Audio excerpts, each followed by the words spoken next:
اپنی پیدائش اور وجہ تکلیف اس سے آشنا نہیں ہو سکا. جب تک اس کو اپنی پیدائش یا وجہ تکلیف سے آشنائی نہ ہو اس کا ہر عمل کسی نہ کسی چیز سے منسلک ہوتا رہتا ہے. اب جن چیزوں سے ہمارا عمل منسلک ہوتا ہے اس کے نام الگ الگ رکھے ہوئے ہیں. اس کے آگے آگے تقسیم آتی ہے کہ اہل دانش، اہل دین، اہل ظاہر، اہل باطن، اہل عقل، اہل دل، اہل نفس. یہ اسماء نام انسان کی پہچان کے ابواب جس کو ہم انسان کو پہچاننا کہتے ہیں. اب انسان کے آپ یوں سمجھ لو کہ نصیب جو ہے، نصیب ہم کہتے ہیں کہ جب انسان زندگی سے نکلنے لگے تو زندگی میں داخل ہونے اور زندگی سے نکلنے کے درمیان جو کچھ بھی اس نے حاصل کیا وہ نصیب ہے. یعنی جب وہ زندگی میں آیا تھا کچھ چیزیں لے کے آیا، پتہ نہیں کیا لے کے آیا تھا. اور جب وہ زندگی سے رخصت ہو رہا ہے کچھ چیزیں اس نے زندگی میں کی، حاصل کی، عمل کی شکل میں، ثواب کی شکل میں، ڈیولپمنٹ کی شکل میں، ارتقاء کی شکل میں. باہر اس راہ کو اگر آپ درمیان میں دیکھو کہ یہاں سے لے کے یہاں تک کا فاصلہ زندگی میں طے کیا، اس کو نصیب کہیں گے. اب اگر یہاں بات سمجھ آئے، دو طریقے ہیں نصیب کو حاصل کرنے کے. ایک یہ ہے ذاتی اپنا کوشش، نصیب حاصل کرنے کا طریقہ کوشش. ایک ایک اینٹ لگاؤ مکان بنتے جائیں. دوسرا طریقہ جو ہے وہ ہے منشا، پیدا کرنے والے کا منشا. جب اس کا حکم ہو جائے کہ مکان بننا ہے بن کے رہے گا. اب اس میں آپ کے مزدوری یا لیبر کا دخل ہی نہیں ہے، منشا کا. اور اگر یہ عقیدہ کہیں کمزور ہو جائے تو پھر زندگی پریشانیوں کی جد میں آ جاتی ہے. مطلب کبھی کبھی آپ یہ کہیں کوشش کر رہے ہیں فٹافٹ چلتے جائیں، کبھی کہ جو اللہ مالک ہے جو اس نے نصیب میں لکھا ہے، کبھی پھر دوڑنے لگ جائیں، کبھی ٹھہرنے لگ جائیں تو نتیجہ یہ ہوگا کہ ہر چیز کنفیوز ہو جائے گی. اب آپ یوں سمجھ لو کہ جس عقل سے ہم کوئی کام کر رہے ہیں، ہم کہتے ہیں عقل کے مطابق کر رہے ہیں، حالانکہ آپ کو پتہ نہیں ہے کہ کس کے مطابق کر رہے ہیں. ہم تو کام کر رہے ہیں، کام کے پیچھے عقل ہے، یہ دل ہے، یہ خود آپ کو معلوم نہیں ہوتا. دیکھنے والے کہتے ہیں کہ یہ عقل سے کام کر رہا ہے، دل سے کام کر رہا ہے. حقیقت میں کرنے والے کو پتہ نہیں ہوتا کتنے کتنے محرکات مل جاتے ہیں. عقل سے ہو دل سے ہو، یہ دونوں صفات پیدائش کے ساتھ یہ ہے. آپ نے عقل سے کوئی کام کر لیا تو وہ عقل بھی تو ادھر سے ہے نا، دل سے کام کر لیا دل بھی ادھر سے ہے. اس لیے یہاں ایمان کا قائم ہونا بہت آسان ہے. اگر آپ یہ دو چیزیں سمجھ لیں کہ زندگی میں ایک طریقہ یہ ہے کہ اللہ باذن اللہ، دوسرا یہ ہے کہ اللہ ماسا، جو آپ کوشش کرو وہی آپ کو حاصل ہوگا. اور یقینی پر فرمایا گیا کہ جو اللہ کا حکم ہوگا وہ آپ کو حاصل ہوگا. حالانکہ جو کوشش کر رہے ہیں وہ بھی اللہ کا حکم ہی ہے، آپ کو سمجھانے کے لیے بات کی، تاکہ آپ کسی مقام پر یقین کو اتنا پختہ کر لو کہ عمل آپ کا ہو، نام منشا الہی ہو. عمل آپ کا ہی ہے، نام اس کا منشا الہی ہے، حاصل آپ کا ہے. جو بھی آپ نے حاصل کیا آدمی میں پیسہ جیسا لینا دینا، اور نام اس کا کیا ہے؟ اللہ کا احسان. حاصل کیا ہے؟ آپ ہی کا، کوشش آپ نے کی. اگر آپ اپنی زندگی کو کسی طریقے سے، اصل میں بات نہیں سمجھا رہی آپ کو، اصل میں سمجھ آ رہی ہے، اپنی زندگی کو کسی طریقے سے آپ اسے منشائے الہی ثابت کر دو یا اپنے حاصل کو کسی طریقے سے اللہ کا احسان ثابت کر دو تو آپ کی زندگی آسانی میں جاتی. جو کچھ آپ نے حاصل کیا وہ کیا ہے؟ اس کا احسان. اب یہاں پکڑ کے درجات آتے ہیں. اچھائی کو تو سارے احسان کہتے ہیں، نقصان کو احسان کرنے والے یہ وہ لوگ ہیں جنہوں نے یہ کہا قالوا انا للہ و انا الیہ راجعون. یعنی جب آپ یہ کہیں کہ ہر چیز ادھر سے ہی ہے اور اس کا احسان ہے تو یہ گرفتاری کیا ہے؟ یہ بھی احسان. اور باپ سے بیٹے کی جدائی کیا ہے؟ احسان. پیغمبر کے کنویں میں گرنا کیا ہے؟ یہ بھی احسان. اور پیغمبر پر جو ہے وہ الزام خدا نہ خاصہ یہ بھی احسان. آپ یعنی کہ اپنی زندگی کو اس کا احسان ہر حال میں ماننے والا تکلیف تو اپنی جگہ پر درجے میں قریب ہوتا جاتا ہے. اور دوسرا طریقہ ہے اپنی زندگی کو اپنی کوشش مانتے جاؤ کہ کوششیں ختم ہوتی جائیں گی اور آرزو پوری نہیں ہوگی، آپ پریشان ہونے شروع ہو جاؤ گے. یہ اس کی بنیاد ہے. اب بات سمجھ رہے ہو کہ آپ جو عمل کر رہے ہو کیوں کر رہے ہو؟ زندگی کے اندر ایک عمل ہوتا ہے زندگی میں زیادہ دیر ٹھہرنے کا، اور آپ جانتے ہو کہ ٹھہر نہیں سکتے. آپ کو پتہ ہی ہے.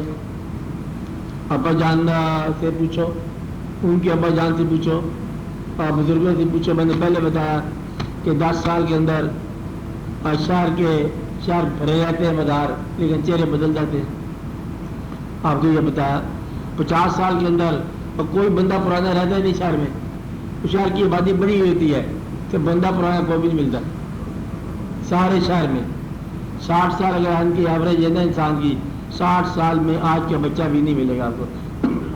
لیکن شہر بھرا ہوا ہوگا، آبادی زیادہ ہوگی. تو گویا کہ آپ کی تمام کوششوں کے باوجود زندگی میں ٹھہرنا نہیں ہے. ایک بات ہماری محنت کس کام کی ہوتی ہے؟ ٹھہرنے کی، اور ہم ٹھہر نہیں سکتے. ہماری زندگی کی کوشش ہوتی ہے خوشی کے لیے، اور ہم جانتے ہیں کہ غم سے آشنا ہو جاتا ہے انسان. اپنا نہ صحیح، اپنا تو غم ہی کوئی نہیں نا انسان کا. جب بھی غم آئے گا دوسرے کا آئے گا. کہ آپ تو آرام سے گھر بیٹھے ہوئے ہو، کسی خدا نواز دوست کے انتقال پر بلا کی خبر آ گئی کہ دوست نے بڑا اچھا نہیں کیا، یعنی کہ پیارا دوست بنے گا کیا؟ غم کی خبر بن جائے گا. آپ اصل ہے تو زندگی غم سے نہیں بچ سکتی، زندگی موت سے نہیں بچ سکتی، اور زندگی زوال سے نہیں بچ سکتی، بینائی کمزور ہونے سے بچ نہیں سکتی، آپ کی صحت جو ہے وہ ناقص ہونے سے بچ نہیں سکتی. اب آپ دیکھو ان باتوں کے بعد اب آپ کا سوال آتا ہے کہ ہم جو عمل کرتے ہیں ہمیں کیا مصیبت ہو جاتی ہے کہ ہم کسی کام کو اور طریقے سے کرنا چاہیے تھا ہم اور کر بیٹھتے ہیں. عقل سے کرنا چاہیے تھا، پتہ نہیں ہم کس بات سے وہ کام کر بیٹھے. تو ہمارے کام جو ہے نا وہ آگے پیچھے ہو جاتے ہیں. اس میں کیا ہے؟ یہ کوئی پیچھے کیا لگا ہوا ہے؟ اب یہاں وہ سوال آتا ہے کہ آپ چونکہ زندگی سے آشنا نہیں ہو، دل اور دماغ آپ نے نام رکھے ہوئے ہیں عمل کے، ورنہ دل اور دماغ نہیں ہوتا کہ دماغ الگ سے کوئی ایک کام کر رہا ہو اور دل الگ سے کر رہا ہو. ہر کام میں دونوں شامل ہوتے ہیں، بلکہ دل، دماغ، نگاہ، احساس، قواہ ہر شے شامل ہوتی ہے. پھر بھی اب اس لیے پھر بتایا گیا کہ آپ اپنی زندگی کو اللہ تعالیٰ کے ارشاد کے مطابق سمجھو، اپنی کوشش سے نہ سمجھو، اس کے احسان سے. فرماتا یہ اللہ میاں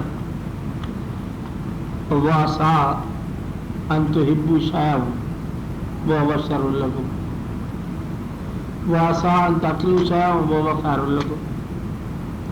ممکن ہے تم پسند کرو کوئی چیز اور وہ ہو نقصان دہ تمہارے لیے، اور ممکن ہے تم ناپسند کرو کوئی چیز اور ہو تمہارے لیے مفید. گویا کہ انسان کے اندر مفید چیز ترک کرنے کا امکان ہے، انسان کی پسند عام طور پر ایسا ممکن ہو سکتا ہے کہ وہ کوئی ایسی چیز پسند کرے جو اس کے لیے نقصان دہ ہو. اگر ایسی چیز عمل کر بیٹھا ہے جو نقصان دہ ہو، اس کا جواب عام طور پر یہ آتا ہے کہ یہ خواہش نفس کی تھی. اپنے ساتھ دشمنی کا عمل نہ دل کا ہوتا ہے نہ دماغ کا ہوتا ہے. یہ کیا ہوتا ہے؟ یعنی بد نصیبی کا ہوتا ہے. بد نصیبی کا نام رکھا ہوا نفس کا ہوتا ہے. غلط عمل کس کا ہوتا ہے؟ نفس کا. کہتے ہیں یہ اس کا نفس تھا، خواہش نفس ہے، نفسانی خواہش ہے. تو وہ نفس جو ہوتا ہے دماغ بن کے بھی عمل کرتا ہے، دل بن کے بھی عمل کرتا ہے. نہیں بات سمجھے؟ مطلب ایک صاحب نفس ہے، نفس کا بندہ، اگر وہ مسجد میں جائے تب بھی نفس کرے گا. اس وقت جائے گا جب دکھانے کا وقت آئے گا. صاحب نفس ہے نا، وہ جو کام کرے گا اس میں اس کی نفسانی خواہش ہوگی. اور جو اگر نیک آدمی ہے، دل والا آدمی ہے، تو وہ ہر کام میں نیکی کا انداز رکھے گا. تو گویا کہ جیسے میں نے پہلے بتایا، اگر آپ یہ سمجھو کہ ایک آدمی بنیادی طور پر جھوٹا ہے، بنیادی طور پر صاحب نفس، اور نماز پڑھ رہا ہے تب بھی جھوٹا ہے، حج کر رہا ہے تب بھی جھوٹا ہے، اور تبلیغ کر رہا ہے تب بھی جھوٹا ہے، سچ بول رہا تب بھی جھوٹا. جھوٹا آدمی سچ بھی بول رہا تو بھی جھوٹ، اس کے سچ کے پیچھے بھی شرارت ہوگی. اب آپ دیکھو اللہ کا حکم کہ جھوٹے لوگوں نے مسجد بنائی، اور اللہ کریم کے حکم کہ اس مسجد کو گرا دو، اس کے پیچھے شرارت ہے. آپ آتے ہیں جھوٹے نے سچ کہا اور وہ بھی جھوٹ تھا. ایک اور جگہ اللہ کریم کا اپنا ارشاد میں نے پہلے بھی آپ کو بتایا کہ جب یہ لوگ جھوٹے منافق، اللہ میں آپ نے حضور پاک سے فرما رہے ہیں کہ جب یہ لوگ آپ کے پاس آتے ہیں اور آ کے یہ کہتے ہیں کہ ہم گواہی دیتے ہیں کہ آپ اللہ کے سچے رسول ہیں، تو ہے میرے حبیب میں تو جانتا ہوں کہ آپ سچے رسول ہیں.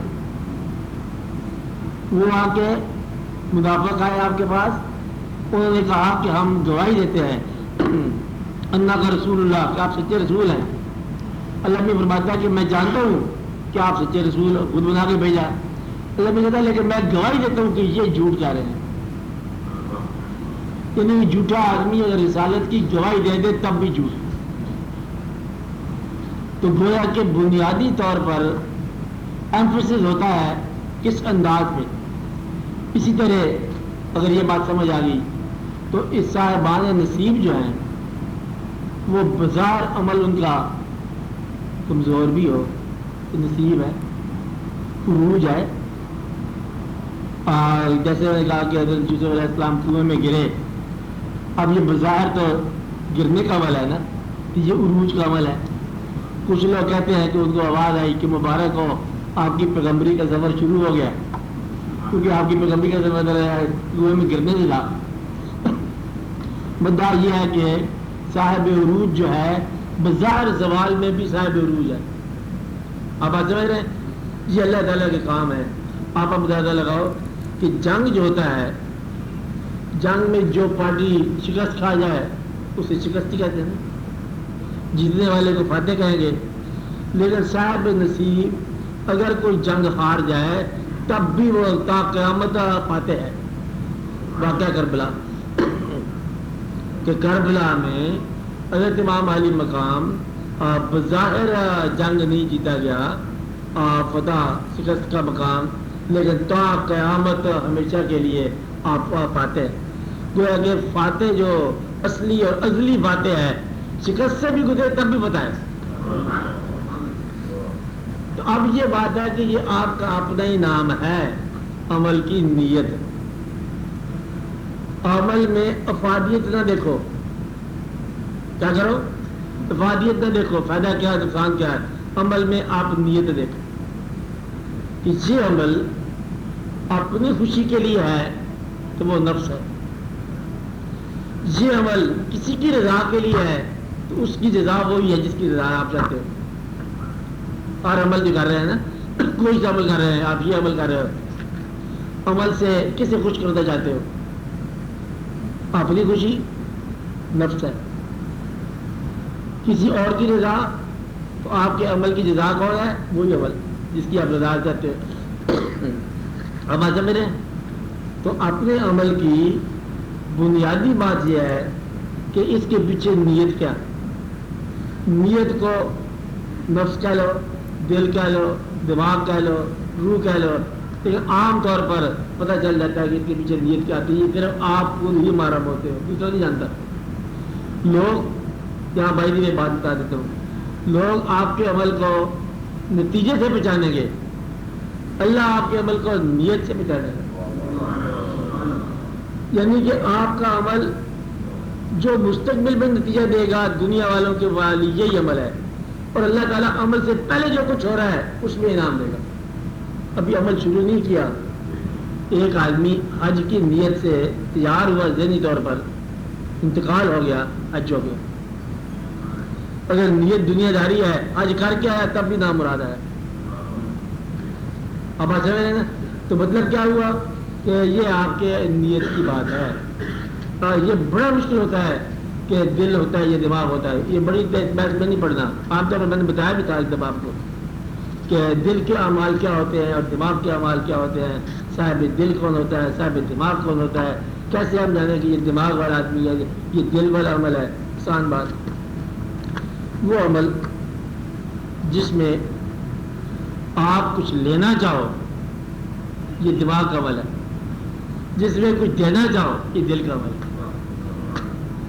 تو اہل دل ایثار کرتے ہیں, اہل دماغ حاصل کرتے ہیں. تو اہل ظاہر کون ہے؟ حاصل کرنے والے, انہیں کہیں گے اہل دماغ. کہ اس سے کہا اہل دماغ سے اللہ میاں نے کہ تجھے جنت میں بھیجے کہ دوزخ میں بھیجے, ان کا جہاں 2 پیسے زیادہ ملیں گی. تو ہمارا کیا ہے, یہ اہل دماغ ہے. اہل دل کیا ہے؟ جو تیری رضا ہے. تو اہل دل حاصل نہیں کرتا, وہ رضا چاہتا ہے, ایثار چاہتا ہے. وہ کہتا ہے کہ مہربانی تیری یہ ہے کہ تو نے میری زندگی کی قربانی قبول کر لی. اور اہل دماغ کیا کہتا ہے؟ تو نے زندگی ضائع کر دی. اب دونوں احکام لگے ہوئے ہیں اللہ کی طرف سے. ایک یہ ہے کہ جان بچانا فرض ہے, ایک یہ ہے اس کی راہ میں جان دینا فرض ہے. اب خود سوچ لو کہ کون سا آپ کے دل میں کام ہے. بچانا بھی فرض ہے, اپنی جان کو ہلاکت میں نہ ڈالو. اور ایک مقام ہے کہ آپ اللہ کی راہ میں جان نثار کرو, یہ آپ کے اپنی واردات کے مطابق ہے. تو گویا کہ آپ کا جواب یہ ہوا, آپ کے اعمال جو آپ کو کرنا چاہیے تھا انسان کہتا ہے میں نے نہیں کیا, تو وہ ہے نفس جو صحیح کام نہ کرنے دے. اور بعض اوقات ایک ایسا واقعہ ہوتا ہے, اگر انسان صحیح ہو, بنیادی طور پر سچا ہو, اور عمل غلط ہو جائے تو پھر انتظار کرے آگے کوئی اور اچھی بات آ رہی ہے. آپ آج میں رہے کہ میں ایسا کام نہیں ہوا آج تک, یہ بندہ سچا ہے, یہ کر کیا گیا حرکت, تو آپ دیکھو کوئی اس کے اندر جواز ہوگا. ایک آدمی مشہور آدمی, نیک آدمی, کسی بستی میں جانے لگا, روزے کا مہینہ روزہ رکھا ہوا. اسے پتہ چلا کہ بستی کے لوگ استقبال کے لیے کھڑے ہیں حضرت صاحب کے. تو بستی جانے سے پہلے اس نے کوئی پانی کا گلاس لیا, پانی پینا شروع کر دی, روٹی کھانا شروع کر دی. لوگوں نے کہا یہ فقیر آپ کا ادھر صحیح طرح. تو مریضوں نے کہا سرکار آپ نے یہ کیا کیا؟ انہوں نے کہا یہ بہتر ہے میرے لیے 60 روزے رکھنا, اور یہ نفس کی خوراک جو تعریف ہے اس سے میں بچ گئی. روزے تو ہم رکھتے ہی رہتے ساری عمر. مطلب یہ ہے کہ یہ جو مقام آیا تھا نا کہ اپنی تعریف اپنے منہ پہ سننا, اس مصیبت سے میں بچ گیا.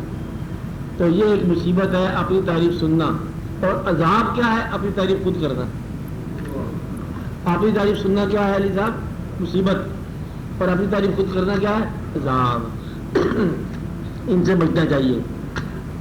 اس لیے اپنے اعمال کو بہتر یہ ہے, اپنے اعمال کو, وہ اعمال جو ٹھہرنے والے ہیں جن سے ہم زندگی کو ٹھہرانا چاہتے ہیں, یہ عام طور پر دنیا کی بات ہے, ظاہر کی بات ہے, دماغ کی بات ہے.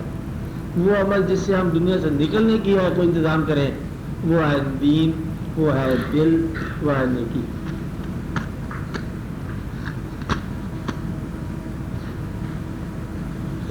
آگے آ جا، آگے آ جا، ادھر آ جا.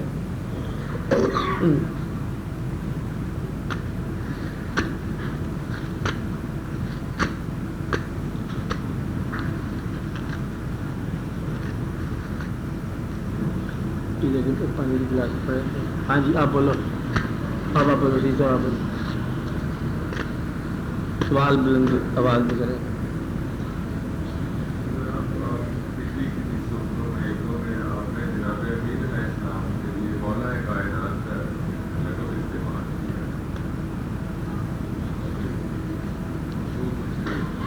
ہاں بات چھٹک دی ہے. اور دلی کا مطلب کے لیے لفظ مولا کائنات استعمال کیا ہے. یہ کہا کہ مولا تو آپ اللہ ہی ہے. اچھا یہ جو ہے نا حضور دادا صاحب کا شعر، ان کے بارے میں جو کہا گیا، گنج بخش فیض عالم مظہر نور خدا. اصل میں یہ شعر پتہ کیا تھا شروع میں؟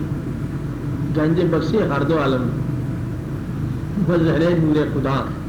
کہ خواجہ صاحب سے کہا لوگوں نے کہ ذرا تھوڑی سی ایڈ کرو، ذرا قریب کر دو بات سمجھ سے. تو آپ نے کہا گنج بخش فیض عالم. اب یہ شعر لو آپ، گنج بخش فیض عالم مظہر نور خدا. اگر دوسرے بھی تو آپ کو پتہ ہی آسان ہے.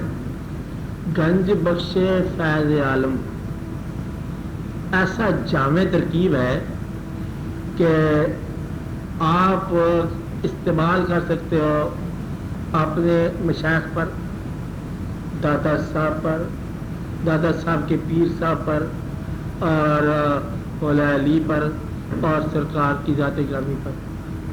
گنج بخش فیض عالم حضور کی ذات گرامی مظہر نور خدا تو آپ ہیں صحیح. مقصد یہ ہے کہ یہ اتنی جامع بات ہے کہ آپ جہاں بھی چاہو استعمال کرتے ہیں.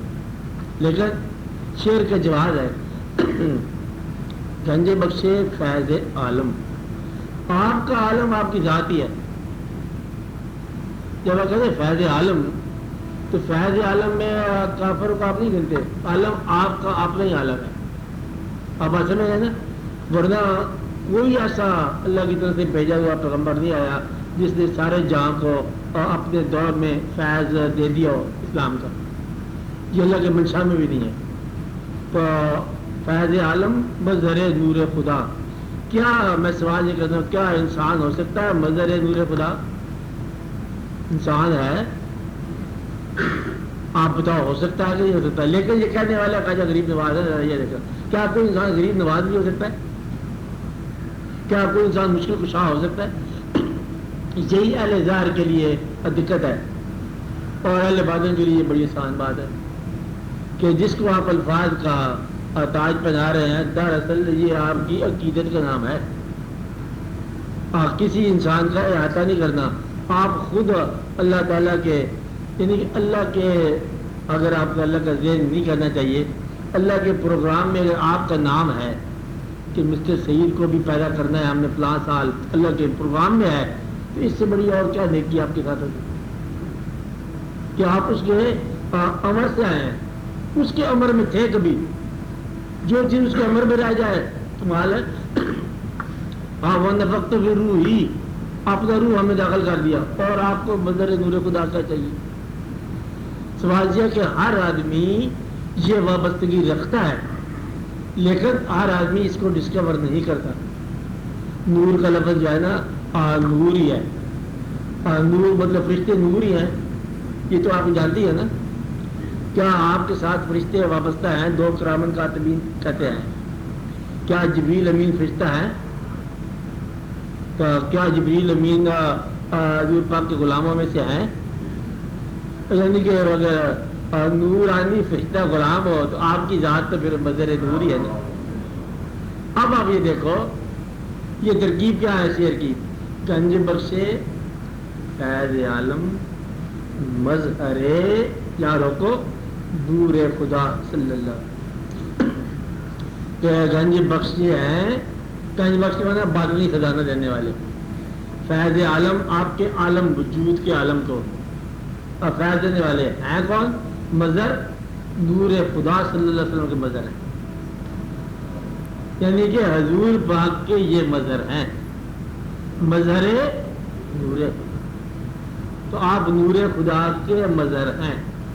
اب میں یہ آسان سی بات ہوگی نا، مظہر نور خدا کے لیے نور کا لفظ آ سکتا ہے نا، تو اگر سرکار کے لیے اللہ تعالیٰ نے ارشاد فرمایا کہ آپ اگر پیدا نہ ہوتے تو یہ کائنات نہ ہوتی، کائنات نہ ہوتی، اور اگر حضور پاک نے یہ ارشاد فرما دیا کہ اگر میں جس کا مولا ہوں تو علی بھی مولا ہے، اگر حضور مولا کائنات ہے تو علی کو مولا کائنات کہنے لگا۔ کائنات باعث تخلیق کائنات ہے، حضور پاک باعث تخلیق کائنات وہی مالک ہوا نا، اللہ تو ہے ہی سی، اللہ کی بات حضور پاک کے مقابلے میں نہیں ہے۔ اللہ کی بات کا جب ہم ذکر کرتے ہیں یہ دو ذاتیں الگ نہیں ہیں، یہاں بات سمجھے، یہ عقیدت میں صرف یہ دیکھنا ہے کہ اللہ تعالیٰ کے دین کو پھیلانے کے لیے حضور پاک صلی اللہ علیہ وسلم تشریف لائے۔ اب آپ کو یہ اگر بات سمجھ آ جائے کہ اللہ کریم اور اس کے فرشتے ایک نبی پر درود بھیج رہے ہیں، یہ مشکل مقام ہے آپ کو، کب سے بھیج رہے ہیں، کب تک بھیجتے جائیں گے، جب سے بھیج رہے ہیں تب سے ذات ہے حضور پاک کی، اور اللہ کا کوئی عمل درمیان سے شروع نہیں ہوتا۔ آپ آتے ہیں کہ 1980 میں شروع کر دے لمبے قابل پہ درود نہ، یہ اللہ کا جو عمل ہے ہمیشہ سے ہے، بھیج رہے ہیں، قرآن ہمیشہ سے ہے، لوح محفوظ سے ہے نا، تو اللہ اور اس کے فرشتے درود بھیج رہے ہیں نبی پر صلی اللہ علیہ وسلم پر، تو یہ کب سے بھیج رہے ہیں، ہمیشہ سے۔ تو یہ مقام اگر سمجھ آ جائے کہ یہ ذات جو ہے وجود میں اگر موجود سمجھنا ہے تو اس کی موجودگی اور انداز سے، باہر سے تخلیقی کائنات ہے اور انداز سے، آپ بات سمجھ رہے ہیں، اس لیے آپ اس کا فکر نہ کیا کرو کہ مولا کائنات کیا دیا، کوئی فرق نہیں پڑتا، اپنا مولا من کیا دیا کوئی فرق نہیں پڑتا، بشرطے کہ آپ ادب میں رہو۔ آپ بات سمجھ رہے ہیں، اپنے ابا کو آپ مولا کہہ دو تو کوئی فرق نہیں پڑتا، آپ کا اور مولا کا رکھو نا، غلام جس کے آپ ہیں اس کو مولا کہتے ہیں، بندہ مولا، اچھا بھائی باقی وہ اللہ ہے، عبادت اس کی کرنی ہے، سجدہ اس کا کرنا ہے، باقی حادث ہے، قدیم ہے، یہ پیسے ہیں، باتیں ہیں، اس لیے مولا کہنے سے حرج کو نہیں ہے، شرعی طور پر کوئی فرق نہیں ہے اور کوئی دقت کی بات نہیں ہے، یہ عقیدت ہے۔ آپ یوں سمجھو غیر اللہ کہ آپ مسئلہ غیر اللہ کر رہے ہیں، ہاں کیا اللہ اور غیر اللہ، اللہ کے علاوہ سب غیر اللہ ہے، لیکن اللہ کے علاوہ غیر اللہ ہے ہی تو نہیں، کائنات کے اندر تو غیر اللہ ہو سکتا ہے، پھر یہ شرک کیا ہے، شرک تو ہو نہیں سکتا کبھی، کوئی اللہ کے برابر میں کوئی اللہ ہم بنا سکتے ہیں، آپ بتاؤ، سب سے بڑی بات جو ہم بنائیں گے وہ نظر آئے گا اور جو اللہ ہے وہ نظر نہیں آتا، اللہ ہم برابر کے بنا نہیں سکتے۔ شرک تو صرف یہ ہے حضور پاک کے ارشادات کے مقابلے میں کوئی اور کسی کا حکم لگا دینا، یہ شرک ہے، آپ بات سمجھ رہے ہیں، تو اس کو ہم شرک بولتے ہیں۔ اللہ کہتا ہے کہ دیکھو خود ہی ہمیں سکھا رہا ہے، یا کہ نہ بدو یا کہ نستعین، ہم صرف تجھ سے مدد مانگتے ہیں، صرف تیری بات کرتے ہیں، پکی خبر ہے ہمیں سیدھی راہ دکھا دے، اگر آرام سے خود ہی میں بات ہے، راستہ ان لوگوں کا جن پر انعام ہوا، لوگ ہیں، تو اب یہاں لوگوں کا ذکر ہے کوئی؟ اللہ فرماتا ہے میرے علاوہ کسی سے محبت کرنے کو ہم پسند نہیں کرتے، شرک ہو جاتا ہے نا۔ اور ایک باپ اپنے بیٹے کی محبت میں بینائی سے معروم ہو گئے، اللہ تعالیٰ نے اس قصے کو احسن القصص فرمایا، یعنی کہ باپ بیٹے کی جدائی میں، پیغمبر باپ پیغمبر بیٹا، اور جدائی میں بینائی سے معروم ہو گیا، اللہ تعالیٰ کو مائنڈ کرنا چاہیے نا کہ تم بیٹے کی جدائی میں ہمارا خیال نہیں کرتا، اس قصے کو احسن قصص کہ بڑی محبت ہے، تو گویا کہ وہ محبت جو اس راستے پر چلنے والوں کو آپس میں ہو جاتی ہے، وہ محبت بھی الہیات کا حصہ ہے۔ واضح، مسافر کی مسافر سے محبت سفر کا حصہ ہے، ٹھہرنے والے سے محبت نہ کرنا، آپ بات سمجھ رہے ہیں، ٹھہرنے والے سے محبت نہ کرنا، جو یہاں ٹھہرنا چاہتا ہے، جو زندگی کو حجاب بناتا ہے، اس سے محبت نہ کرنا، یہ ہے بات۔ باقی شرک کا جیسا خیال جو ہے دنیا دار کا خیال یہ شرک ہے، خیال ہی شرک ہو جاتا ہے۔ ایک دفعہ صحابہ کرام نے عرض کی کہ یا رسول اللہ صلی اللہ علیہ وسلم آپ فرمائیں ہمیں دین سے کس طرح محبت کریں؟ آپ نے فرمایا جواب ارشاد فرمایا، یہ تو کوئی مشکل بات نہیں فرمایا، جیسے دنیا دار اپنی دنیا سے محبت کرتا ہے، دنیا دار دنیا سے محبت کرتا ہے، کوئی موقع نہیں ضائع کرتا، تم دین کے ساتھ ایسی محبت کرو جیسے دنیا دار دنیا سے محبت کرتا۔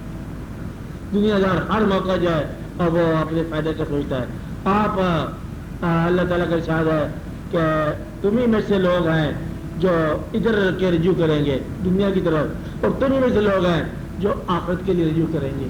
اور آخرت کی طرف رجوع کرنا، زندگی سے نکلنے کی تمنا، خودکشی نہ، زندگی کو چھوڑنے کی آرزو، زندگی سے بچ نکلنے کی آرزو، یہ الہیات کا حصہ ہے۔ اس لیے ان سے سفر کے دوران مسافروں کی محبت یہ غیر نہیں ہے، جائز ہے۔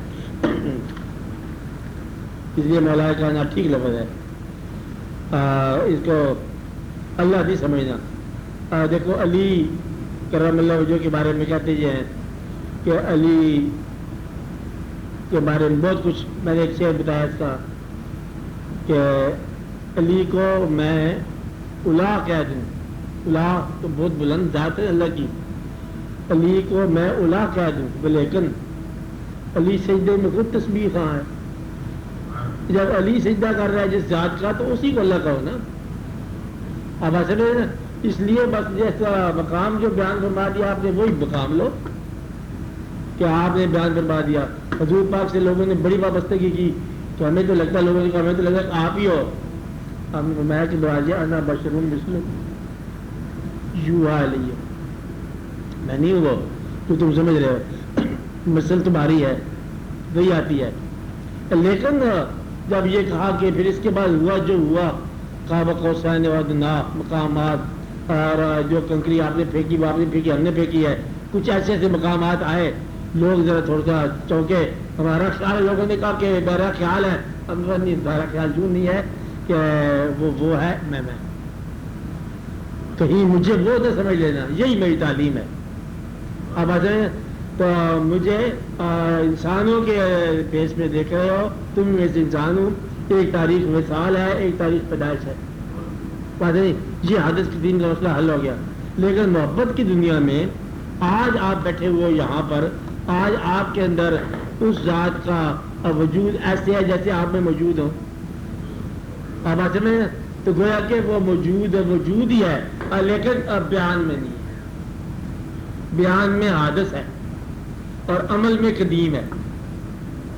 آپ آتے میں کہ ہمیشہ کے بدلے میں وہ ذات ہمیشہ سے رہنے والی ہے، ہمیشہ تک رہنے والی ہے، لیکن بیان کرو گے تو جی انسان اللہ، تو کہیں مطلب یہ نہ کنفیوز نہ کرنا، تو حادث اور قدیم کو کنفیوز نہ کرنا۔ حادث جس کی تاریخ پیدائش ہو، مثال ہو، قدیم جو ہر آغاز سے پہلے ہو، ہر انجام کے بعد۔ قدیم اللہ کی ذات ہے۔ اب آپس میں بات کریں، بتانا کسی کو نہ، اللہ قدیم، اللہ کی محبت بھی قدیم، اللہ کے محبوب سے بھی قدیم، بتانا نہیں کسی کو، نہیں بات نہیں۔ تو اللہ کی بات قدیم، اللہ کی محبت قدیم، اللہ کے حبیب صلی اللہ علیہ وسلم قدیم، لیکن بیان کرنے میں آپ جیسے ایک مقام پر تشریف لائے، ایک مقام کے بعد چلے گئے، ایک آستانہ ہے، روزہ ہے، ایک مزار شریف ہے، سارے واقعات وہی ہیں، لیکن بالکل نہیں۔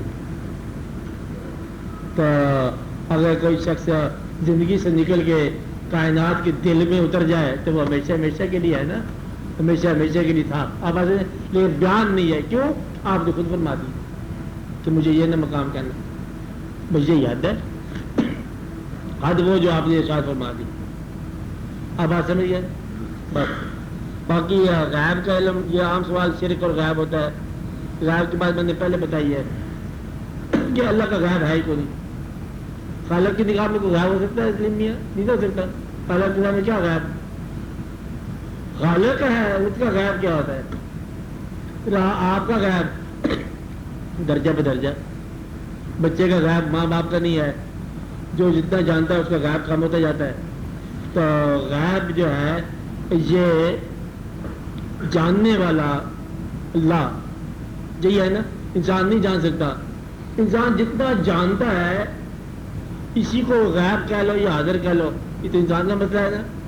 باقی اللہ اور اللہ کے محبوب صلی اللہ علیہ وسلم کتنا جانتے ہیں اللہ کے حبیب کتنا جانتے ہیں صلی اللہ علیہ وسلم، اللہ نے آپ کو کتنا دکھایا، آدم علیہ السلام کتنے اسمات سکھائے، کیا کائنات کے سارے علوم سکھا دیے، کیا ساری زبانیں سکھا دی، ہو سکتا ہے سکھا دی۔ اللہ چاہے اپنے محبوب کو سیر کرائے تو پتہ نہیں کون سے جان کی سیر کرا دے، ماضی کی کرا دے، مستقبل کی کرا دے، حال کی کرا دے، ہر شے کے اسماء کی کرا دے، ہر شے کے جوہر کی کرا دے، باطن کی کرا دے۔ اللہ کا علم، اللہ تعالیٰ کے محبوب صلی اللہ علیہ وسلم کے پاس علم جو ہے یہ اتنا علم ہے کہ ہمارے تصور سے بھی زیادہ ہے۔ ہم نہیں کہہ سکتے کہ آپ غیب جانتے ہیں کہ غیب نہیں جانتے، اس بات میں کبھی نہ پڑھنا، اللہ اور اللہ کے حبیب صلی اللہ علیہ وسلم کے مقامات کے اوپر بات نہیں کرنی، یہ بات نہیں، ہمارے لیے دونوں بہت بلند مقام ہے۔ اچھا جی، آپ بولو، بولتے جاؤ۔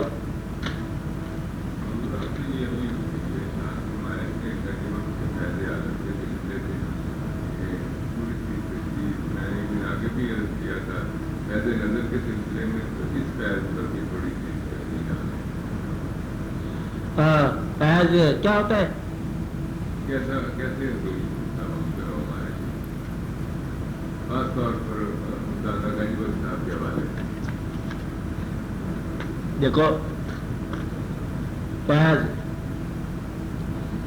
فیض کا آپ ایک ابتدائی مسئلہ دیکھ لو، جب آپ اپنی زندگی اور زندگی کی فائلیں، زندگی کے دفتر کی فائلیں ساری کی ساری اگر کسی بزرگ کے پاس پیش نہیں کر دیتے دستبردار ہونے کے لیے، تو فیض کا تصور نہیں ملے گا۔ فیض آپ کی منشا کے مطابق نہیں ملتا۔ اب اصل میں آپ اسسٹنس نہیں لے رہے، فیض لے رہے ہو۔ اسسٹنس کا معنی کیا ہے؟ تو جناب دیکھو اس وقت بہت سخت پریشانی ہے، میرا خیال ہے کہ آپ ذرا یہ ایک چیز مدد کر دو، تو وہ فیض نہ ہوا۔ اب اصل میں فیض کا معنی جو وہ کرے، ایک بات۔ دوسرا یہ جو گنج بخشی ہے، گنج بخشی کسی ظاہر مال کی گنج بخشی نہیں ہے، یہ باطن ہے، نور ہے۔ تو آپ کے پاس فیض کے لیے جانے والا پہلی بات تو یہ ہے کہ فیض مانگنا بھی ایک گستاخی کے باب میں ہے۔ کسی بزرگ سے یہ مانگنا کہ لا اپنا ہاتھ دے میرے دستے سوال میں، یہ بھی کوئی باب ٹھیک نہیں۔ فیض ملتا ہے عطا کے باب میں۔ اب آپ سمجھ رہے، آپ اگر محبت کرتے جا رہے ہو اور اپنی دنیاوی آرزوؤں سے نجات پاتے جا رہے ہو اور ایک محبت کے سلسلے میں شامل ہو گئے ہو تو فیض خود بخود ملے گا۔ فیض کرتا کیا کام ہے؟ فیض آپ کو آپ کے اعمال کی عبرت گاہ سے نکالتا ہے۔ کیا کرتا ہے؟ آپ کو آپ کے اعمال کی عبرت سے نکالتا ہے۔ فیض کا سوال نہیں ہوتا، فیض ان کی اپنی عطا ہوتی ہے۔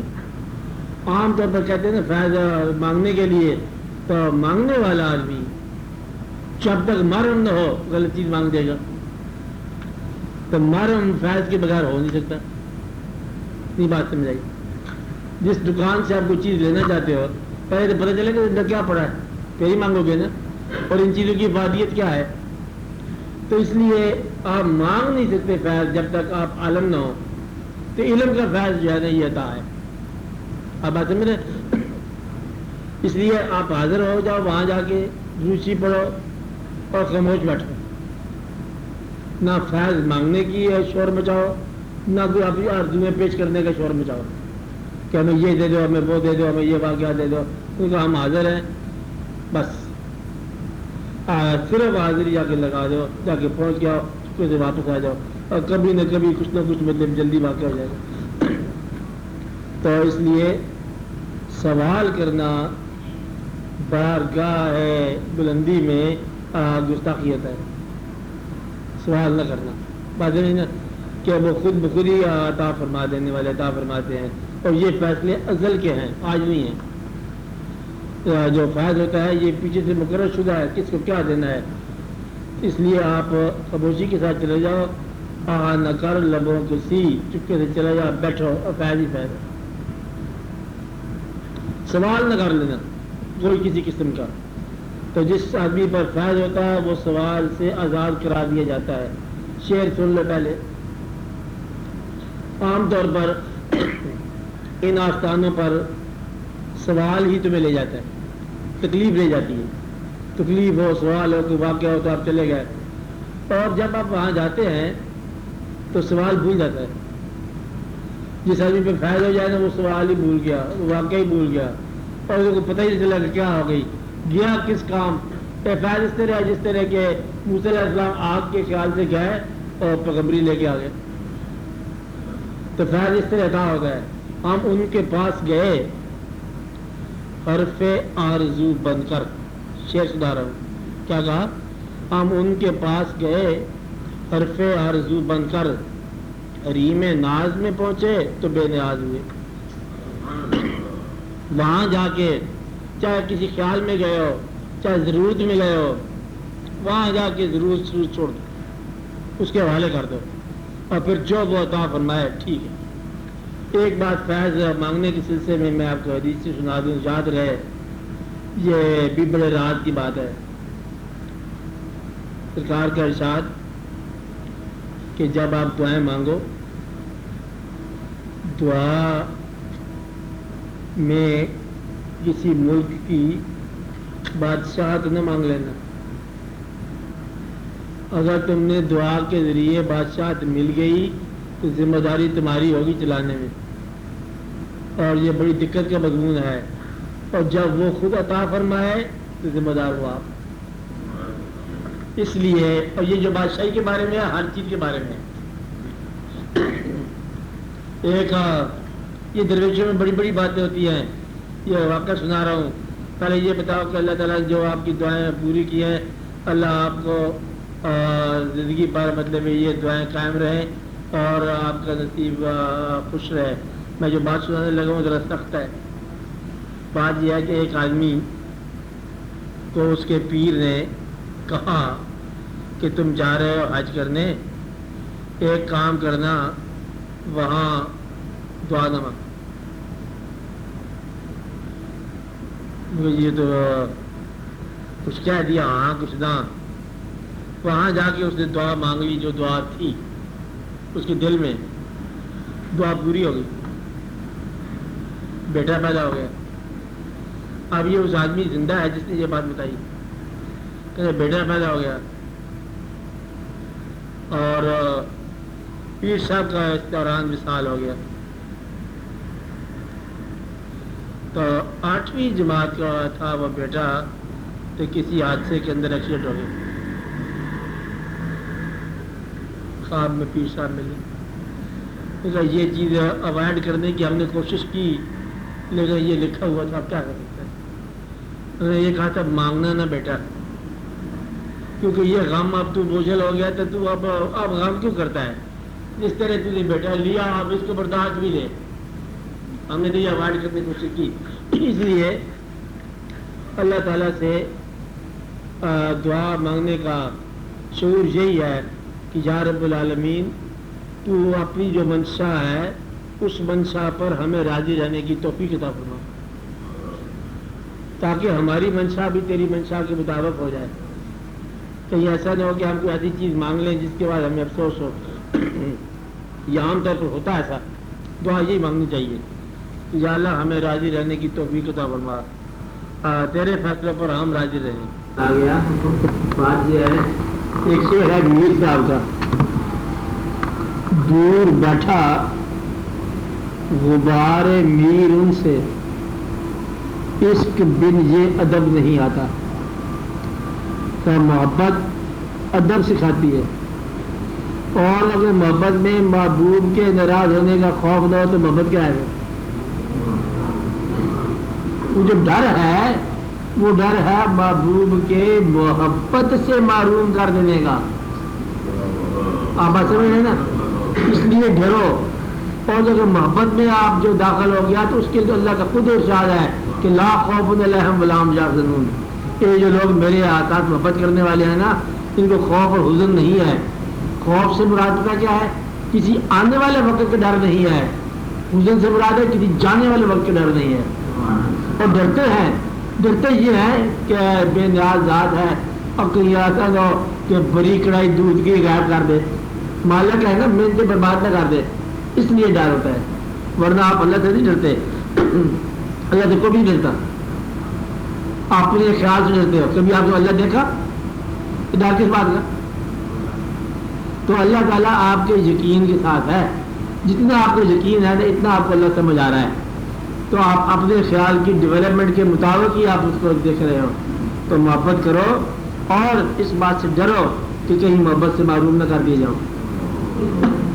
محبت ادب سکھائے گی، محبت تکرر سکھائے گی، اور قریب رہنے والا زیادہ ڈرے تو بہت بہتر ہے کہ اس کے جو ہے نا اگر میں ایک لمحہ ایک قدم بھی آگے جاؤں تو میرے پر جل جائیں۔ جبریل امین نے کہا یہ کیسی بات ہے؟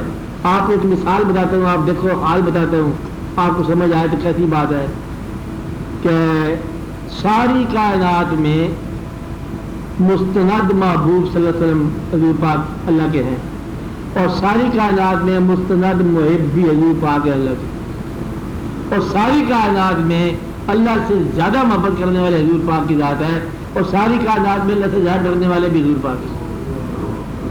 ساری رات مطلب بھی جاگنا اور رونا آپ کا کام ہے، اور ساری محبت بالکل مستقل ہے۔ لوگوں نے کہا حضور پاک آپ اتنے ڈرتے بھی رہتے ہیں، عبادت بھی زیادہ کرتے ہیں، آپ اتنے مقرب بھی ہیں، آپ نے فرمایا بات یہ ہے کہ میں شکر نہ ادا کروں جو اس کی محبت عطا فرمائی ہے۔ اس لیے یہ جو ہے نا ڈر، یہ تقرب کی نشانی ہے۔ ڈر کیا ہے؟ آپ دیکھو ابلیس بے خوف ہو گیا، کہنے جناب کل آپ نے اور حکم دیا، اب آپ نے اور حکم دیا، بیٹھ کرنے لگ گیا، اور جو ڈرنے والے تھے سجدہ کر کے۔ اس لیے سب سے اچھی بات کیا ہے؟ ڈر جو ہے یہ محروم میں لطف کبھی نہیں ہوتا۔ آپ بات کریں تو جو زیادہ قریب ہوئے گا اور وہ ڈر میں رہے گا اور لطف میں رہے گا، اور جو نڈر کا ہے، دور ہے، گستاخ ہے، کافر ڈرتا نہیں ہے، کافر مومن ڈرتا ہے اور مومن ہے۔ آپ بات کریں، اور جتنا آپ کا ایمان قوی ہوتا جائے گا اتنا ڈر پیدا ہوتا جائے گا، اور اتنا آپ لا خوف ہوتے جاؤ گے۔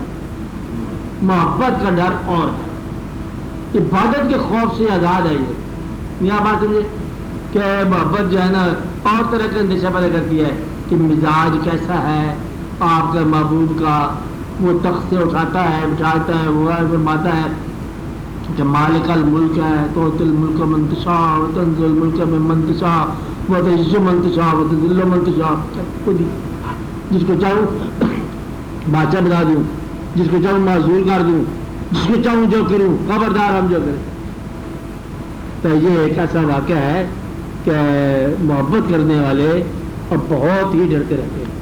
آپ بات کریں یہ محبت کرنا اور ڈرنا اصل میں ایک ہی چیز ہے، میں نے آپ کو کہا ٹھیک بتایا تھے، محبت بھی کہا اور ڈرتا بھی رہا، اور کسی اور سے نہیں ڈرتا۔ یہی خوبی ہے، اللہ سے ڈرنے والا غیر اللہ سے کبھی نہیں ڈرتا۔ غیر اللہ کا ڈر نکال دو، یہی اللہ کا ڈر ہے، غیر اللہ کا، دنیا کا، اور خاص طور پر غریب ہونے کا اندیشہ اللہ کا تقرب کی ایک نشانی ہے۔ کیا نشانی ہے؟ اللہ کے قریب رہنے والے غریب ہونے سے نہیں ڈرتے، کبھی نہیں ڈرتے غریب ہونے سے، کیونکہ وہ اللہ کے ساتھ ان کا لطف ہے۔ اور یہ ایک بات ہے۔ ہاں بولو صاحب، آپ کیا کہہ رہے تھے؟ ہاں جی،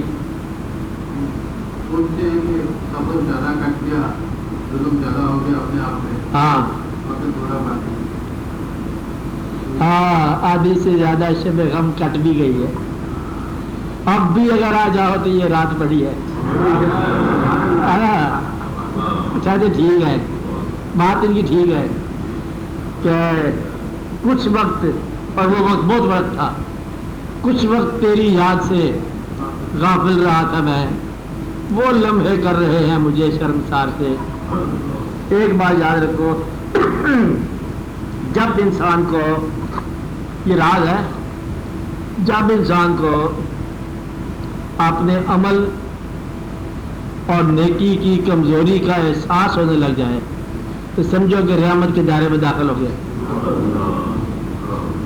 اور گناہ کی تعریف یہ ہے کہ گناہ دعا سے دور کر دیتا ہے، اور گناہ جب معاف ہونے لگ جائے انسان دعا کی طرف چل پڑتا ہے۔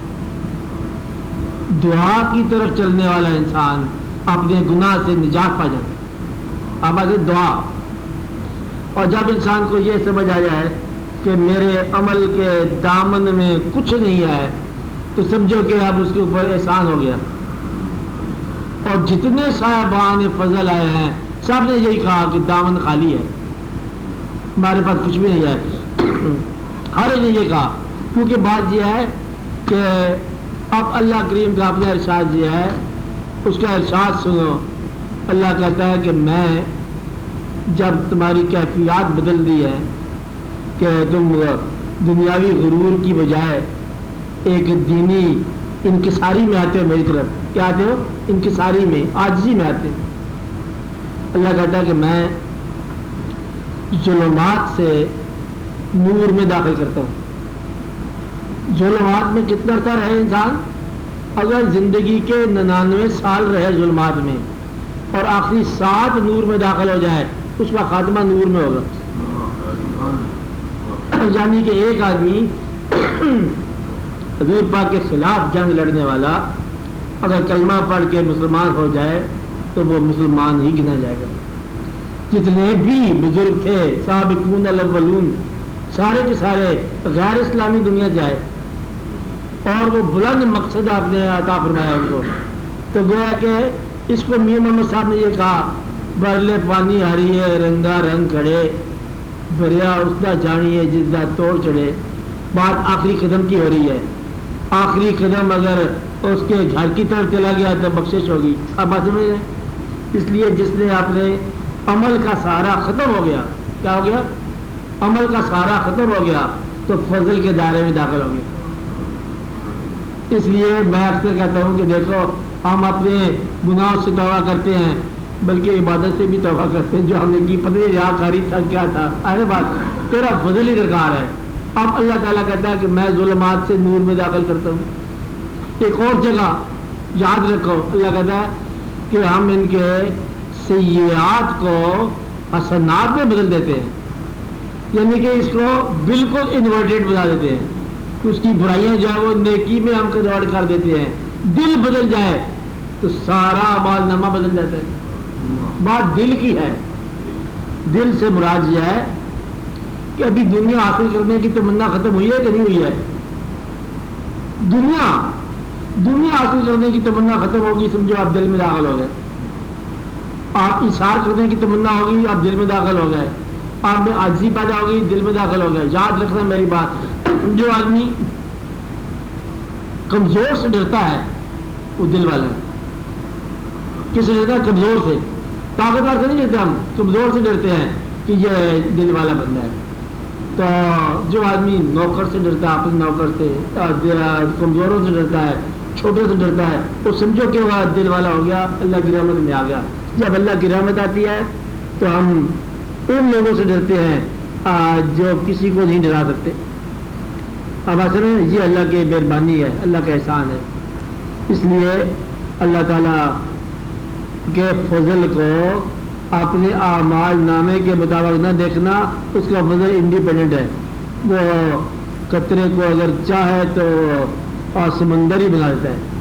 اب اصل جب وہ اس کی مرضی ہے، اور بار بار وہ ارشاد فرماتا ہے کہ میری رحمت سے مایوس نہ ہونا، یعنی کہ آپ اپنے اعمال کے درجات کی پرواہ نہ کرنا، میرے فضل کا رجوع کرنا، اس کے فضل۔ بلکہ اگر خود فرماتا ہے اللہ میاں کہ میرا جو رحمت ہے، ان رحمتی واسعہ علی غضبی، میرے غضب سے میری رحمت وسیع ہے۔ اس کا خلاصہ پتہ کیا لگا؟ خلاصہ یہ نکلا کہ جن لوگوں پر اللہ کی رحمت ہونی ہے، آپ بتاؤ کیا کرنے لگوں میں؟ جن لوگوں پر اللہ کی رحمت ہونی ہے ان لوگوں کو اللہ کریم نے رحمت للعالمین صلی اللہ علیہ وسلم کی نسبت عطا فرما دی۔ جس کو یہ نسبت عطا فرما دی کہ حضور پاک سے نسبت ہے، اس امت سے ہے، اس کا آدمی پر رحم ضرور ہوگا۔ رحمت للعالمین صلی اللہ علیہ وسلم سے نسبت دراصل اللہ کی رحمت کے حصول کا ذریعہ ہے. اب حصول کا طریقہ یہ ہے، طریقہ بتا رہا ہوں. جب کبھی آپ مال نامے میں کوئی دقتیں ہو جائیں تو دعا یہ کرنی چاہیے کہ اب احتساب چھوڑیے میرے گناہ کا. پہلے اس کا پہلا شیخ سن لو. یہ بھی بتاتا ہوں کہ جب آپ کی پیشانی بارگاہ اور حسن و نور میں جھکتی ہے حضور پاک کے نام کی کہ سنگے درے حبیب ہے اور سر غریب کا، کس اوج پر ہے آج ستارہ نصیب کا. آپ احتساب چھوڑیے میرے گناہ کا، اب واسطہ دیا ہے تمہارے حبیب کا. کہ اللہ نے اعتبار جانے دے تو پکڑ چکر والی بات جانے دے بھائی آپ کے حبیب پاک کا واسطہ ہے تو مطلب معافی دے غریب لوگا. اچھا بس یہ نام جو ہے یاد رکھو، ورد زباں حضور پاک کا نام ہو عذاب نہیں آتا. اللہ کا بھی ارشاد ہے، ارشاد اللہ کہتا ہے میرے حبیب یہ کیسے ہو سکتا ہے کہ میں ان پر عذاب بھیجوں جبکہ آپ ان میں ہوں.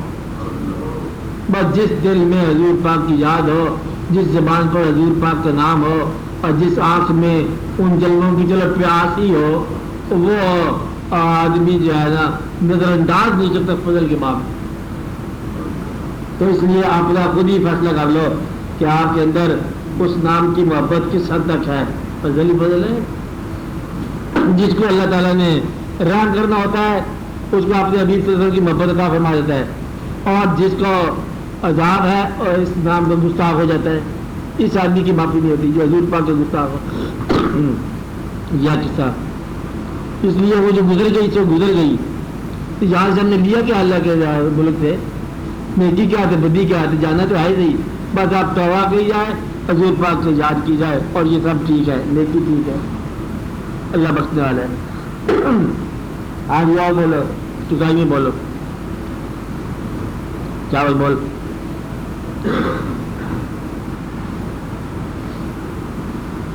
جلدی میں وقت نہیں نکال یار.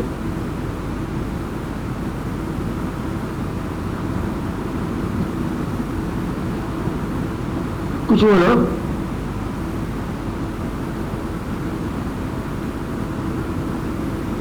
کچھ نہ کچھ بولو. آواز نہیں ہے.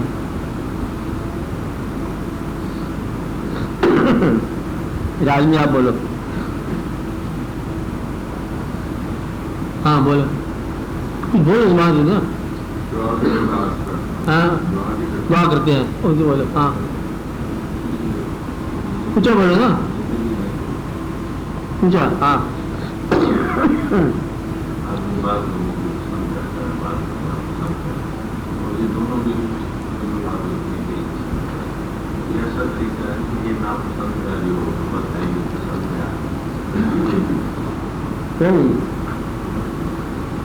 پسند کرنا یا ناپسند کرنے کی بات نہیں ہے.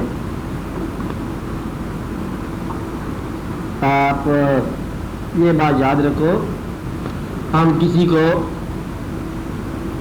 ناپسند کرتے ہیں اس کے ماضی کے عمل کے مطابق. کیا کرتے ہیں؟ ناپسند کرنا دراصل یہ اعلان ہے کہ اس آدمی کا مستقبل درست نہیں ہوگا اور یہاں دبڑائی ہے. نہیں بات سمجھائی. جس آدمی کا عمل خراب تھا ہم اس کو ناپسند کیا، کیا اللہ اس کو معاف کر کے اسے اچھا عمل دے سکتا ہے؟ تو پھر آپ کی ناپسند جو ہے نا غلط ہے، آپ اس کو اللہ کے حوالے کریں. ناپسند کرنا دراصل یہ آپ کا اعلان ہے کہ جس کی اصلاح نہیں ہوگی. تو اس لیے عام دنیا دار انسان کو ماضی کے حوالے سے پسند ناپسند کرتا ہے اور دین والے لوگ جو مستقبل کے حوالے سے کرتے ہیں کہ میں اس کو ناپسند نہیں کرتا. کیوں؟ کہ میں جانتا ہوں کہ اس نے بڑا کام کرنا ہے دین میں. آپ دیکھو کہ جو آدمی تلوار لے کے اسلام کے خلاف آیا اس کو سیف اللہ بنا کے اسلام کے حق میں کر دیا. آپ دان سن لو اور آپ کو معاف کرنا مشکل ہو، پھر تو آپ تباہی ہو جائے گی.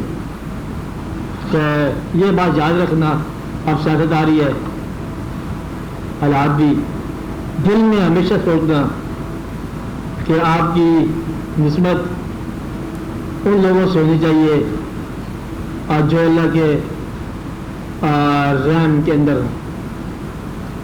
اب تو پتہ چل جاتا ہے زمانے کی بات، کبھی کسی کو اچھا برا بغیر اللہ کی منشا کے نہ کہنا، نہ اچھا کہنا نہ برا کہنا، بس جو اللہ کی منظور ہے وہ نہ سمجھ آئے تو خاموشی سے گزر جائے اس محلے سے، سیاست کے محلے سے نکل جاؤ چپے سے، نہیں سمجھ آتی نہ سے۔ اس لیے انسان کو کبھی برا نہیں کہنا، آپ پتہ نہیں کیا ہو جائے۔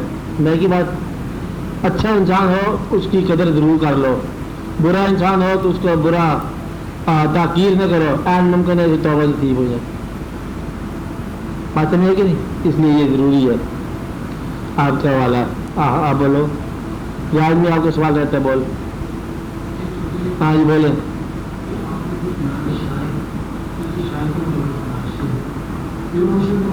ہاں ہاں ہاں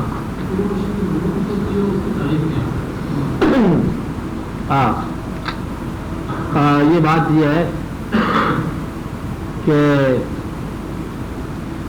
ہر کام کو حال میں ایگزیبٹ کرنے کے لیے ایک انسان کی ضرورت ہوتی ہے، ایگزیبٹ۔ جس طرح ہم اب کتاب سے الجبرا پڑھ لیتے ہیں لیکن وہاں میدان میں عمل کرنے کی ضرورت ہوتی ہے، قرآن راستہ بتائے حل کر کے۔ شریعت ظاہر ہے، آپ یہ بتاؤ اتنا ظاہر، اتنی حقیقت قرآن پاک کوئی دنیا کا بندہ آج تک زبردست نہیں کر سکا، اور انسان کا کمال یہ ہے کہ اس کے اندر 72 تعویلیں ہوگی، اتنی ظاہر بات، یعنی کہ اس میں کوئی ایسی گنجائش ہی کوئی نہیں ہے، اور پھر اس کے بندے کے درمیان میں اختلاف اور فرق کر دیا۔ اس لیے یہ انسان کے اندر ایک دقت ہے کہ وہ کبھی کبھی اپنے خیال کو بھی اپنے علم میں شامل کر لیتا ہے۔ جس طرح ریفری نہ ہو کہ کھیلنے والا قانون جاننے کے باوجود فاؤل کھیل لیتا ہے، وہ سیٹی بجا کر پتہ چلے گا، اس لیے پیر جو ہے نا وہ یہ بجا کر سیٹی تم فاؤل چل رہے ہو، تم یہ بجے دیکھی کی طرح شاباش دے دے گا، انکریج کر دے گا، آپ کو یاد دلاتا رہے گا کہ یہ ایک واقعہ ہے، تاکہ بولے تمہارا باطن جو ہے وہ روشن رہے۔ کبھی کبھی زندگی کے ابتلا میں سے رہنمائی بھی کرے گا، رہنما کرنا جائز ہے۔ کیوں ضرورت ہے؟ تاکہ آپ کو اپنے موجودہ زمانے کی حالات کی مجبوریاں اور مشکلات کے ساتھ دین کا انتباہ کر کے بتائے، ورنہ بڑا مشکل ہو جاتا ہے۔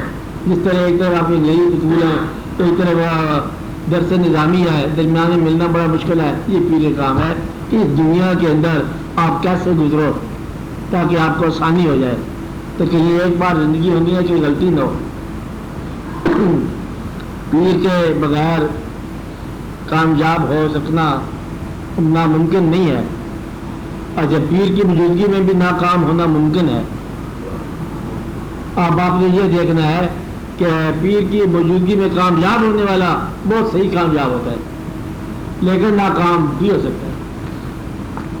اس لیے اس کی ضرورت بڑی ہے، وسیلہ ہے، سبب ہے، وہ بتاتا ہے، اس کی پہچان ہو جاتی ہے کہ یہ کیا مقام ہے، آپ کو آپ کی ذات سے آشنا کراتا ہے، کہ جاگنے والے کو سونے والے کا مقام بتاتا ہے، سونے والے انسان کو جاگنے والے بتاتا ہے، تاکہ آپ کو باطن سمجھ آئے، مفہوم سمجھ آئے زندگی کا۔ آپ تو دنیا ساری کافر بھی مان گئے آپ کہ ایک گرو ہوتا ہے، گرو جو ہے رجنیش ہو، وہ بھی ماننا شروع ہو گیا آپ کو، اتنی کوئی اہمیت ہے کہ کیوں نہ مسلمان کو نہ گرو کو مانے۔ ہمارے بھی گردواروں میں جھگڑا زیادہ ہو جاتی ہے، سارے پیر الگ الگ ہو گئے، یہ بات ہے۔ سچا کون جھوٹا کون، میں کہتا ہوں پیر کے سچا جھوٹے کی بات چھوڑو، مرید کو سچا ہونا چاہیے۔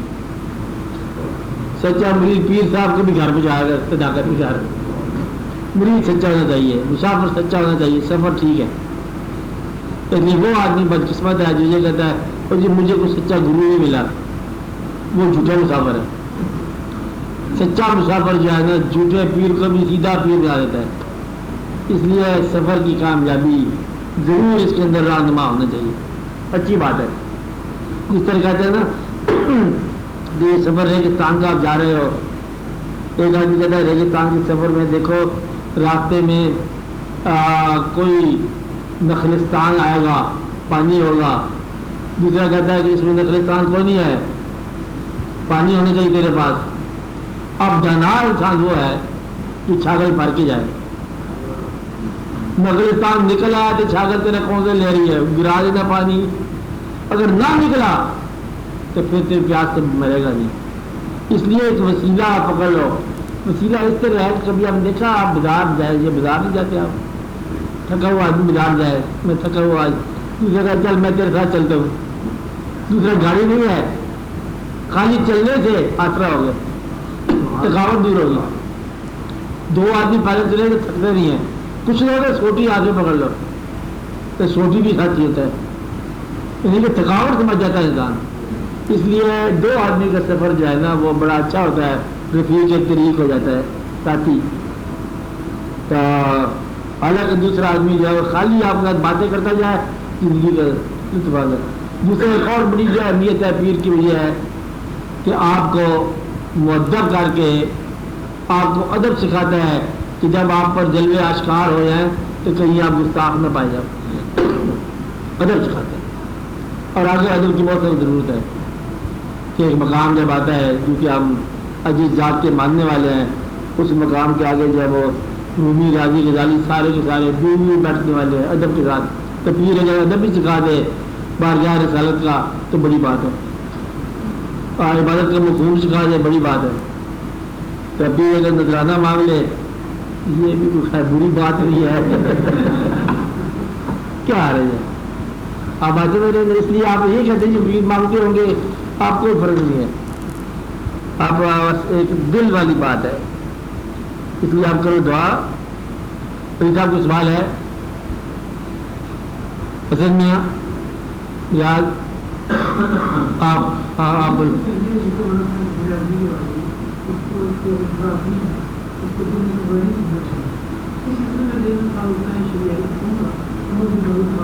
میری آواز نہیں آ رہی.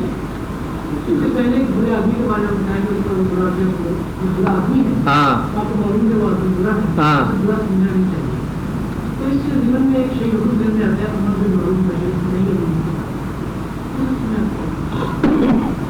دیکھو اس کو بتانا کہ برے کام سے روکے اور اچھے کام کا حکم دینا.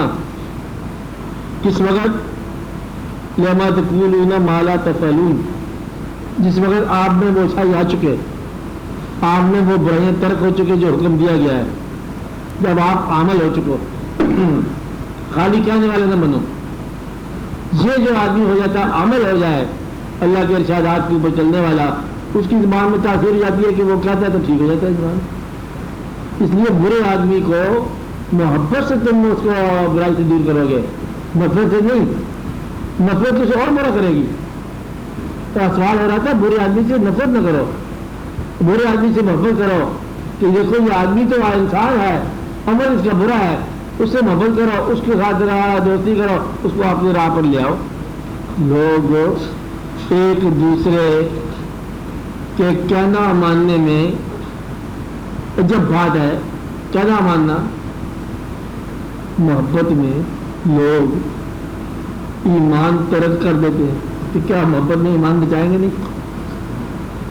محبت آپ اس سے محبت کرو, وہ برا آدمی ٹھیک ہو جائے گا. اچھے کی محبت ہی برے آدمی کو برائی سے بچائے گی. آپ اچھا بن کے اس سے محبت کرو, ڈانٹ ڈپٹ بعد میں کرنا, پہلے محبت کا پیغام دو. مجھے نہیں تو بات سمجھ نہیں آئی محبت والی کہ لوگ محبت میں اچھائی طرح کر دیتے ہیں, محبت کی جگہ گناہ بنا لیتے ہیں. اگر محبت ہو تو لوگ دین کو بھی چھوڑ دیتے ہیں. میں کہتا ہوں آپ کی محبت اس بے دین کو دین پر لا سکتی ہے. جس طرح برے آدمی کی محبت جو ہے ایک اچھے آدمی کو برائی کی طرف مائل کر سکتی ہے, اچھے آدمی کی محبت برے انسان کو اچھائی کی طرف لائے گی. یہ ہے اس لیے یہ ایسا واقعہ ہے. کر دیے تو کر دو, اس کو بھی کر دو.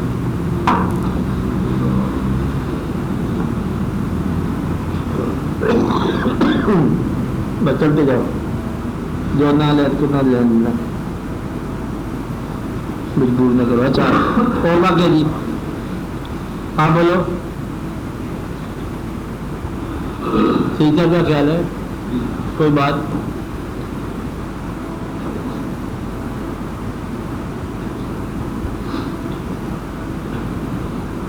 بات جب ایک جو نصیحت کے طور پر یہ ہے کہ